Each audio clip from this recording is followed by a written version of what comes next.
Instrument है इसकी, उसका कंस्ट्रक्शन, इसका वर्किंग, ठीक है, इसका प्रिंसिपल। तो मीटर ब्रिज क्या है? व्हीटस्टोन ब्रिज जो अपने लास्ट लेक्चर में पढ़ा था, WSB, उसी के प्रिंसिपल पे बेस्ड है ये। और वो जो वर्क करता है वही ये करता है, वो भी अननोन रेजिस्टेंस फाइंड करता है। कब? जब 3 का वैल्यू गिवन हो, R1, R2, R3, R4 में अगर 3 रेजिस्टेंस का वैल्यू आपको गिवन है तो आप किसी एक का वैल्यू फाइंड कर सकते हो बैलेंस कंडीशन में अगर है तो। ये अगर आपको कोई भी रेजिस्टेंस गिवन नहीं है तो भी अपन वैल्यू फाइंड कर सकते हैं मीटर ब्रिज से अननोन रेजिस्टेंस की। कैसे? सबसे पहले इसका देखिए वर्किंग, पहले कंस्ट्रक्शन बताता हूँ मैं। एक वुडन बॉक्स होता है, ध्यान से समझिए। इस वुडन बॉक्स पे यहाँ एल टाइप की एक स्ट्रिप होती है कॉपर की, मतलब मेटेलिक, ये स्क्रू है। यहाँ भी एक स्ट्रिप है, इस पे भी ये ऐसे स्क्रू होते हैं कनेक्शन करने के लिए। और यहाँ भी एक एल टाइप का स्ट्रिप है कॉपर का, इस टाइप से। और यहाँ एक वायर कनेक्ट होता है। अब ये किसका होता है वो तो बाद में बात करेंगे अपन, मेटल का है या एलॉय का है, क्यों है। पर इसकी लेंथ जो है, ये ए पॉइंट है, ये बी पॉइंट है, इसकी लेंथ होती है 100 सेंटीमीटर, मीन्स 1 मीटर। इसीलिए इसका नाम मीटर ब्रिज है। अब बाकी का सर्किट आपको खुद को ड्रॉ करना है। तो सबसे पहले आप ए और जो बी है इनके बीच में, इसको, ये जो है इसको भी अपन मान लेते हैं कि ये पॉइंट जो है ये सी है। तो ए के इस स्क्रू और सी के इस स्क्रू के बीच में आप एक रेजिस्टेंस बॉक्स, जिसको बोला जाता है आर बी, कनेक्ट कर दो। R B resistance box. Resistance box क्या होता है? एक बॉक्स होता है वुडन का, उस पर डिफरेंट वैल्यूज के रेजिस्टेंस होते हैं, डॉट होती हैं, जैसे 1 ओम, 2 ओम, 3 ओम, 5 ओम, 100 ओम, जो भी है। उसमें से आप जो भी डॉट ऐसे बाहर निकाल लेते हो वही इफेक्टिव हो जाता है। ये नॉन होता है, ये जो है ये नॉन है। जैसे आर है सपोज, वो ये जो स्क्रू है सी का, ये और बी वाले, इसके बीच में आपको कनेक्ट करना है अननोन रेजिस्टेंस, और कहीं भी नहीं करना है, एस, जिसका वैल्यू फाइंड करना है। इसके सी के बीच वाले पॉइंट से आपको कनेक्ट करना है गैल्वेनोमीटर, जो डिफ्लेक्शन शो करेगा। और इससे आपको कनेक्ट करना है एक स्पेशल की, जिसको बोलते हैं जॉकी, स्लाइडिंग की भी बोला जाता है इसको। ये किसी से कनेक्ट नहीं रहती है, ये स्लाइड होगी इस वायर पे। और इसकी हेल्प से अपन क्या करेंगे, नल पॉइंट या जीरो डिफ्लेक्शन की कंडीशन फाइंड करेंगे, जिसको बैलेंसिंग लेंथ बोला जाएगा। अब बच गया ये ए और बी वाला, यहाँ आपको एक सेल कनेक्ट करना है प्लस माइनस और एक की के साथ, ये की हो गए। ये तो बन गया सर्किट। अब वर्किंग देखो, प्रिंसिपल मैंने आपको बता ही दिया। जो प्रिंसिपल होता है मीटर ब्रिज का, वो वही होता है जो व्हीटस्टोन का होता है, R1/R2 equal to R3/R4। Simple है। देखिए अब यहाँ से आप जैसे ही डॉट प्रेस करोगे, की ऑन करोगे, यहाँ से करंट आएगा आई, ध्यान से समझो। फिर नेक्स्ट, ये करंट यहाँ जब आया तो ये इस वायर में भी जा रहा है और यहाँ इस स्ट्रिप में भी जाएगा। रेजिस्टेंस इफेक्टिव है वो आर है, जो आपने बाहर निकाल रखा है वैल्यू, और ये इसमें आया, फिर ये यहाँ तक आ गया करंट, यहाँ तक। अब अगर आप इस जॉकी को स्लाइड करोगे यहाँ पे से लेके वहाँ तक, तो आपके पास यहाँ स्लाइड करोगे, सपोज जैसे आपने इसको यहाँ टच किया इस जॉकी को, तो डिफ्लेक्शन आ गया गैल्वेनोमीटर में, मान लो इस साइड। फिर यहाँ करोगे तो इसकी अपोजिट साइड डिफ्लेक्शन आना चाहिए। इसका मतलब अपना अपैरेटस करेक्ट है, सर्किट करेक्ट है। क्यों? क्योंकि कहीं ना कहीं फिर बीच में जीरो आ जाएगा, क्योंकि गैल्वेनोमीटर में जो जीरो होता है वो बीच में होता है, इधर 1 2 3 1 2 3 डिफ्लेक्शन इस टाइप से, ठीक है। अब आप स्लाइड करते करते इसको इस साइड लेते आओ। जैसे मान लो यहाँ पे गैल्वेनोमीटर में डिफ्लेक्शन 0 आ गया, इसका मतलब वो बैलेंसिंग लेंथ हो गई। क्यों हो गई? क्योंकि इसमें कोई करंट फ्लो नहीं हो रहा है। जैसे ये पॉइंट है C, तो ये होगी बैलेंसिंग लेंथ जिसको बोला जाता है L। ये पूरी है 100 सेंटीमीटर, तो इसका मतलब बच गई वो कितनी हो गई? 100 माइनस L हो गई। क्लियर है? ठीक है, अपन ने क्या किया, सबसे पहले इसको ऑन किया, ऑन करते यहाँ से करंट आया, करंट इसमें भी जा रहा है उसमें भी जा रहा है, फिर ये करंट यहाँ गया, ये वाला करंट है वो इसमें जा ही रहा है। अगर आप इसको इससे टच नहीं करोगे कहीं भी तो ये सीधा चला जाएगा, वो भी घूम के सीधा आ जाएगा, कोई प्रॉब्लम नहीं है। अगर आप इस जॉकी को टच करोगे, जैसे इस पॉइंट पे और D, वो C हो गया, इसको D मान लेते हैं अपन, इस पे टच करोगे तो आपके पास इस पूरे वायर पे मतलब 3 केस आ सकते हैं। देखो, अगर मान लो यहाँ पोटेंशियल ज़्यादा है और यहाँ आपने टच किया पोटेंशियल कम है, मतलब VC ग्रेटर देन है VD से, कल भी मैंने आपको समझाया था। जैसे आपने यहाँ टच किया तो मान लो VC ग्रेटर देन है VD से, इसका मतलब ये करंट दोनों ब्रांच में जाएगा, इसमें भी जाएगा उसमें भी जाएगा, और वो ऐड होके दोनों इसमें चला जाएगा। अगर VC लेस देन है मान लो VD से, जैसे आपने इसको यहाँ टच किया तो हो सकता है ये वोल्टेज ज़्यादा है वो कम है, इसका मतलब ये डिवाइड होगा, ये इसमें भी जाएगा उसमें भी जाएगा, वो ये दोनों ऐड होके उसमें चले जाएंगे। अब अगर दोनों बराबर हैं, VC इक्वल टू VD है, जैसे ये रहा वो पॉइंट, तो इसका मतलब इस गैल्वेनोमीटर में कोई सा भी करंट फ्लो नहीं होगा। अब देखिए अपन को करना क्या है, अपने पास बैलेंसिंग लेंथ आ गई। अब इस सर्किट को मैं ऐसे बना सकता हूँ क्या, देखो A B C और D, ये है R, देखो ये रहा A के और C के बीच में, C और B के बीच में जो है वो है S, ये आपके जी समझ में आएगा। A और D के बीच में है वो इस वायर का रेजिस्टेंस है, A और D के बीच में जो वायर है, वायर रेजिस्टेंस ही होता है, तो AD वायर का रेजिस्टेंस हो गया, इसको मैं RAD लिख सकता हूँ। D के और B के बीच में है वो इस वायर का, इतने वायर का रेजिस्टेंस है, तो ये लो, ये हो गया RB और D। यहाँ तुमने कनेक्ट कर रखा है G, और G से कनेक्ट है J, और ये इसे है ही, यहाँ कनेक्ट कर रखा आपने सेल, और यहाँ एक कनेक्ट कर रखी है की। तो ये कल बनाया मैंने व्हीट स्टोन, लास्ट लेक्चर में वही तो है। तो ऊपर वाले फॉर्मूले में वैल्यू पुट कर दो, बस सिंपल है। R1 की जगह क्या है R, तो ये लो R, R2 की जगह क्या है S, R3 की जगह क्या है RAD है। रेजिस्टेंस ऑफ, ऐसे लिख सकता हूँ मैं इसको, देखो resistance of wire AD upon ये रेजिस्टेंस R4, R4 क्या है, resistance of wire BD, resistance of wire BD। अब अपने दो में दिक्कत आ गई कि AD इसका रेजिस्टेंस कितना है और इस वाले का रेजिस्टेंस कितना है। तो आपको पता है R डायरेक्टली प्रोपोर्शनल होता है लेंथ के, होता है कि नहीं होता, होता है ना। तो इसकी लेंथ कितनी है L, इसका मतलब RAD तो डायरेक्टली प्रोपोर्शनल हो गया L के, मैं ऐसे लिख सकता हूँ ना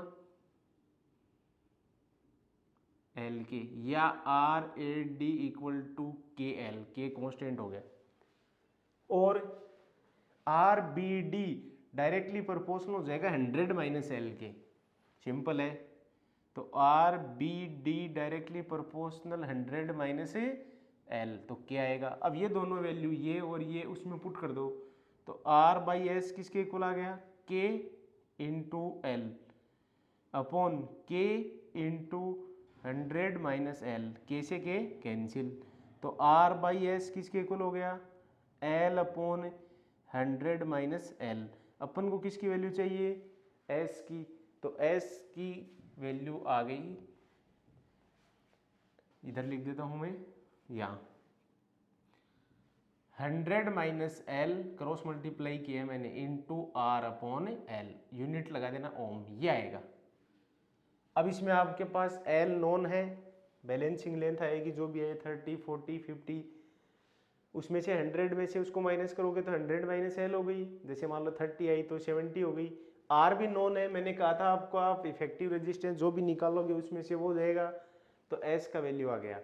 तो वेट स्टोन और इसमें ये डिफरेंस है कि इसमें आपको 3 रेजिस्टेंस की वैल्यू की जरूरत नहीं है, बस एक आपको, जैसे इसकी वैल्यू अगर पता है तो आप एस की वैल्यू फाइंड कर सकते हो।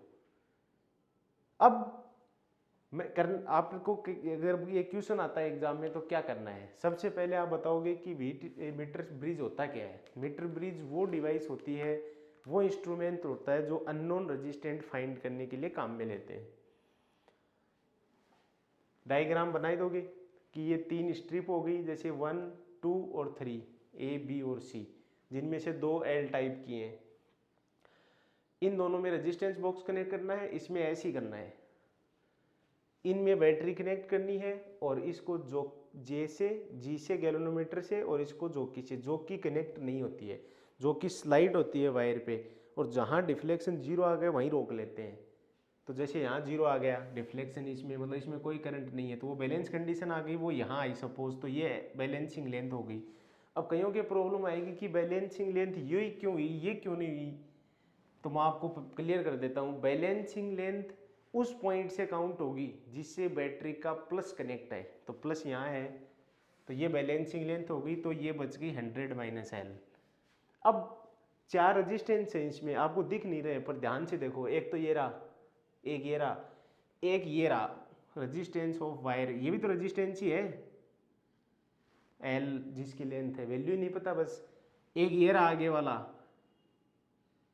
और बीच में एक कट है, मतलब इसने आप यहाँ जोड़ रखा है। तो ये व्हीट स्टोन ब्रिज बना जो मैंने यहाँ बनाया, पर मैंने यहाँ जो डायग्राम बनाया वो आपको बनाना ही नहीं है एग्जाम में, बस आपको बनाना इतना ही है। अब आप कहोगे इसका प्रिंसिपल क्या है। प्रिंसिपल, ये क्वेश्चन है 1 नंबर का कि मीटर ब्रिज किसके प्रिंसिपल पे बेस्ड है, तो वो आप लिखोगे WSB, व्हीट स्टोन ब्रिज के प्रिंसिपल पे। तो R1/R2 इक्वल टू R3/R4, और ये मैंने आपको कल समझा दिया था कि R1 इसको बोलते हैं, R2 इसको बोलते हैं, R3 इसको बोलते हैं, R4 इसको बोलते हैं, और इसको G या R5 बोलते हैं। क्लियर है। अब R1 की वैल्यू है R, R2 की वैल्यू है S, R3 और R4 आपके पास नहीं थे तो मैंने आपको समझा दिया। R3 है रेजिस्टेंस ऑफ वायर AD और R4 है रेजिस्टेंस ऑफ वायर BD। अब इनका रेजिस्टेंस कहाँ से लाएं, वो तो है वैल्यू, इसका रेजिस्टेंस कैसे लाओगे, आपको पता है R डायरेक्टली प्रोपोर्शनल होता है बैलेंसिंग लेंथ के या लेंथ के, तो ये हो गया, इसका ये हो गया, वैल्यू पुट कर दी, कट गया, ऐसा आ गया। अब इसमें 3 क्वेश्चन है। इसको मीटर ब्रिज क्यों कहते हैं, क्योंकि वायर की लेंथ 100 मीटर है। नंबर 2 वाला क्वेश्चन है कि इसमें जो अपन ये स्ट्रिप लेते हैं, ए वाली, बी वाली और सी वाली, ये स्ट्रिप ही क्यों लेते हैं अपन ने, वायर क्यों नहीं लिए इसमें, तो मैं आपको समझा दूं कि R इन्वर्सली प्रोपोर्शनल होता है क्रॉस सेक्शन के। अगर क्रॉस सेक्शन एरिया ज़्यादा होगा तो रेजिस्टेंस का वैल्यू कम होगा।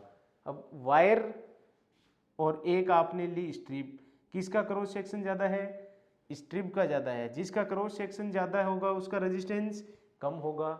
नंबर 3 वाला क्वेश्चन क्या है, नंबर 3 वाला क्वेश्चन है कि ये जो आपने वायर ले रखा है, ये वायर किसका बना हुआ होता है, क्या ये मेटल होती है, तो आप कहोगे नहीं, मेटल नहीं होती है, ये होता है एलॉय, जिसका रजिस्टिविटी हाई होना चाहिए, जो जैसे कॉन्स्टेंटन है या मैग्नीन है, इनका आपको लेना है। ठीक है, तो ये 3 क्वेश्चन हो गए। अब अपन चलते हैं आगे कि इसमें अपन को क्वेश्चन किस टाइप से मिल सकता है।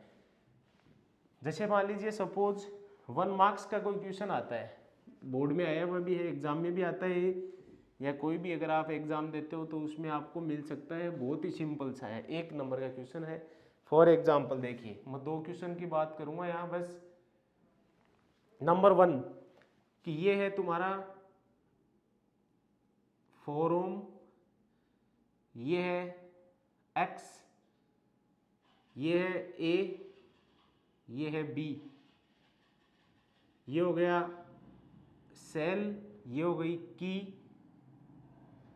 ये EMF हो गया E प्लस माइनस, और यहाँ ये G है और इसको J से कनेक्ट करते हैं, और ये मान लीजिए आपका 40 सेंटीमीटर है।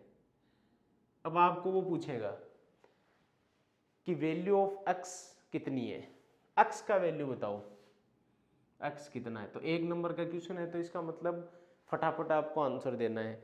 तो मैंने क्या कहा था, एस ही तो है अननोन, तो S equal to X equal to 100 minus L upon L into R ही तो होता है।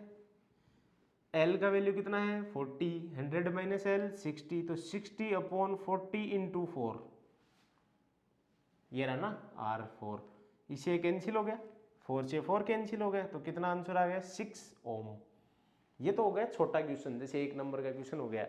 अगर सपोज थोड़ा बड़ा क्वेश्चन आता है, या इस क्वेश्चन में ही आपको 2 क्वेश्चन और मिल जाएंगे। पहली बात आपको गिवन है for resistance R and S, जैसे ये R है ये S है, for resistance R and S balancing length of meter bridge is 30 centimeter. 2 case है इसमें, केस फर्स्ट में आपको ये कह रहा है वो कि R और S के लिए बैलेंसिंग लेंथ 30 है, तो यही तो होगा या नहीं होगा। क्या फॉर्मूला होता है इसमें, R upon S equal to L upon 100 minus L होता है। तो मैंने लिख दिया R और S के लिए ये 3/7। नाउ क्वेश्चन सुनो आगे। Now a resistance of 2 ohm is connected with parallel to S। S के पैरेलल में एक 2 ओम का रेजिस्टेंस कनेक्ट कर दिया उसने, then balancing length is 50 centimeter. तो इससे आपको 2 क्वेश्चन मिलेंगे। एक तो क्या कि जब भी S के पैरेलल में, जब भी S के पैरेलल में कोई रेजिस्टेंस कनेक्ट कर देते हैं तो बैलेंसिंग लेंथ इंक्रीज होगा हमेशा पैरेलल में S के। तो अगला कह रहा है कि S के पैरेलल में 2 ओम का कनेक्ट कर दें अगर पैरेलल में, तो बैलेंसिंग लेंथ 50 हो गई। तो अब आप कैसे बनाओगे इक्वेशन, R अपॉन S ही लिखोगे क्या, नहीं, क्योंकि इसके पैरेलल में है तो इसको पहले सोल्व करो। जैसे मैंने मान लिया S डैश है इक्वल टू 50 अपॉन 50, तो ये तो 1 हो गया। अब S डैश की वैल्यू कितनी होगी 1 बाई एस डैश, मतलब इन दोनों को सोल्व कर लो तो 1 अपॉन एस प्लस 1/2, पैरेलल में यही तो होता है रेजिस्टेंस। तो एलसीएम ले लो 2s, तो 2 plus S 1 upon S dash, उल्टा करो इसको तो 2s अपॉन 2 प्लस एस, ये वैल्यू हो गया आपके पास एस डैश का। अब ये वैल्यू यहाँ पुट करके देखिए तो r अपॉन एस डैश ये रहा 2s और 2 प्लस एस इक्वल टू 1 है, ये रहा ना। अब r बाई एस की वैल्यू क्या थी, ऊपर देखो 3/7, तो आ गया वैल्यू। r बाई एस की जगह 3/7 लिख दो, 2 प्लस एस है ही, अपॉन में 2 है और इक्वल टू 1 है। तो यहाँ से किसका वैल्यू आएगा आपके पास, s का आएगा, और s का अगर उसमें लिख दोगे तो r का आ जाएगा। तो वो आपको क्वेश्चन में r और s की वैल्यू पूछेगा। तो 2 क्वेश्चन हो गए तुम्हारे, r और s की वैल्यू तो आ ही गई, साथ में ये भी पता चल गया कि अगर S के पैरेलल में कोई रेजिस्टेंस कनेक्ट कर देंगे तो बैलेंसिंग लेंथ हमेशा इंक्रीज होगी। तो ये होता है मीटर ब्रिज। अब बात कि अगला आपको मान लो ये कहता है कि इसमें करंट की वैल्यू बताओ, जैसे I की वैल्यू बताइए, एक बैलेंस कंडीशन में है। तो सिंपल है, पहले आप इक्विवेलेंट रेजिस्टेंस निकाल लेना। क्या निकाल दोगे, इसका इक्विवेलेंट रेजिस्टेंस, ये 4 था, ये कितना था x, तो पहले x की वैल्यू निकाल लिया आपने, कितनी आई 6, और इसका रेजिस्टेंस आपको दिया हुआ रहेगा या आपको गिवन रहेगा कि रेजिस्टेंस ऑफ वायर इज 1 ओम पर सेंटीमीटर। तो इसका मतलब ये 40 ओम हो गया, ये 60 ओम हो गया, बैलेंस कंडीशन में है तो ये हट जाएगा। तो इसका मतलब ये दोनों किस में हो गए, सीरीज में, ये दोनों भी किस में हो गए, सीरीज में। फिर इनका जो आएगा 4 + 6 और इनका जो आएगा 40 + 60 100, तो ये 10 और ये 100, फिर ये दोनों किस में हो जाएंगे, पैरेलल में। और फिर ओम्स लॉ लगा दो कि V = IR, तो I = V/R, V गिवन रहेगा, R इक्विवेलेंट होता है। इस टाइप से भी अगर आपको पूछता है तो आप बता सकते हो, क्योंकि आपको कन्फर्म होना चाहिए ये कि बैलेंस कंडीशन में ये हट जाता है। कल भी लास्ट वाले वीडियो मैंने आपको समझा दिया था कि बैलेंस कंडीशन में बीच वाला है वो नहीं रहेगा। तो क्लियर है, ये होता है मीटर ब्रिज। जो इम्पोर्टेंट एक टॉपिक है। छोटा क्वेश्चन भी आ सकता है, बड़ा क्वेश्चन भी आ सकता है एग्जाम में, कोई भी एग्जाम हो। ओके।